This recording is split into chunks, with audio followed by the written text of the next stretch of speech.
গণতন্ত্রে কণ্ঠরোধ শৃঙ্খলা রক্ষার নামে মৌলিক অধিকার কার্যত লঙ্ঘন করে গণতন্ত্রের কণ্ঠরোধ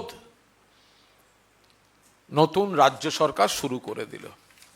যে সার্কুলারটি নতুন রাজ্য সরকার দিয়েছেন সরকারি কর্মচারীদের জন্য, সরকারি কর্মীদের জন্য,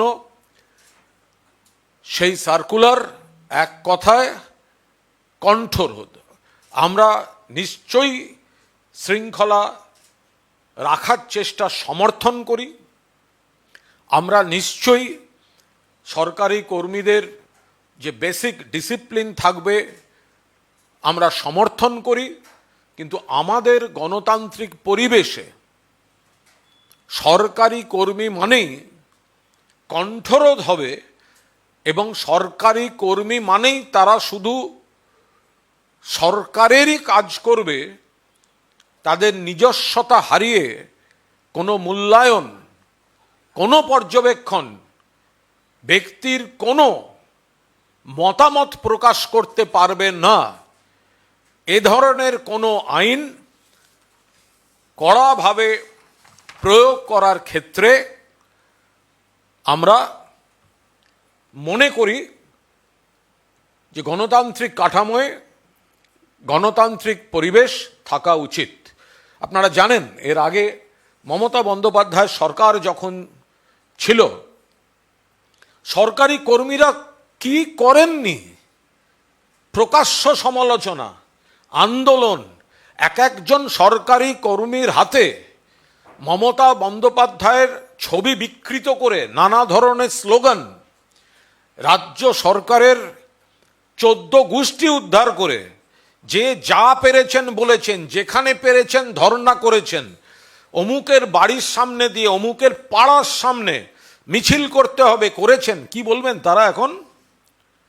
কি বলবেন তারা? গণতন্ত্রের কণ্ঠরোধের বিরুদ্ধে এখন তারা সরব হবেন না? Complete prohibition.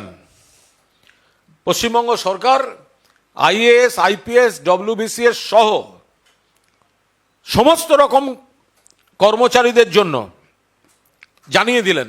কি জানিয়ে দিলেন? সার্কুলারে এই মূল পয়েন্টগুলো জানিয়ে দিলেন। সরকারি অনুমতি ছাড়া সংবাদ মাধ্যমের সঙ্গে কার্যত কথা বলাতেই নিষেধাজ্ঞা, অনুমতি ছাড়া প্রবন্ধ লেখা, মিডিয়া বা রেডিও অনুষ্ঠানে অংশগ্রহণে নিষেধাজ্ঞা, অর্থাৎ ধর্ণা মঞ্চে বসে যারা বাইট দিতেন বিপ্লবী সাজতেন। মমতা বন্দ্যোপাধ্যায় যদি কঠোরভাবে এই আইনটি প্রয়োগ করতেন কি হতো বুঝতে পারছেন? কতগুলো বিপ্লব ওখানেই শেষ হয়ে যেত। কিন্তু কত বিপ্লবীকে বিপ্লবটা করতে দিয়েছেন মমতা বন্দ্যোপাধ্যায় বলেই। রাজ্য সরকারের নীতির বিরুদ্ধে, রাজ্য সরকারের সিদ্ধান্তের বিরুদ্ধে রাজ্য সরকারের কাছে নানা দাবি করে নানা আন্দোলন হয়েছে, এবং তার সঙ্গে অত্যন্ত বিকৃতভাবে মুখ্যমন্ত্রী এবং সরকার বা দলকে আক্রমণ করে রাজ্য সরকার তার কর্মী, এই কর্মী বলে পরিচিত একাংশ যা যা করেছেন। আজকে কি বলবেন? সরকারি তথ্য সরাসরি বা পরোক্ষভাবে দিতে পারবেন না। রাজ্য সরকার বা কেন্দ্রীয় সরকারের নীতির সমালোচনা করা যাবে না, নিষেধাজ্ঞা। আপনি রাজ্য সরকারের কর্মচারী, কিন্তু আপনি রাজ্য সরকারের নীতির সমালোচনা করতে পারবেন না। এগুলোই তো এতদিন হয়েছে। এবং মমতা বন্দ্যোপাধ্যায় হাজার সমালোচনার পরেও তিনি কিন্তু নিষেধাজ্ঞা জারি করেননি, এই আইন কঠোরভাবে প্রয়োগ করেননি। তখন আপনারা কি বলতেন? তখন আপনারা কি বলতেন? যদি মমতা ব্যানার্জি এই সার্কুলারটা দিত, যদি মমতা ব্যানার্জির সরকার এই সার্কুলার দিত, তখন আপনারা কি বলতেন? আজকে আপনারা নীরব কেন? যারা কাজ ফেলে ধর্নায় বসে থাকতেন, নীরব কেন? আপনাদের পরিষ্কারভাবে বলছে complete prohibition. Complete prohibition on members of the services in indulging any adverse criticism of any policy or decision of the central or the state government. by any publication, interaction, attendance, publication, broadcast, contribution in any media. আপনি byte দিতে পারবেন না। এবার প্রকাশ্যে বলুন অবিলম্বে DA দিতে হবে, কেন মন্ত্রিসভার বৈঠকে এখনো ডিএ দেয়া হলো না বলুন।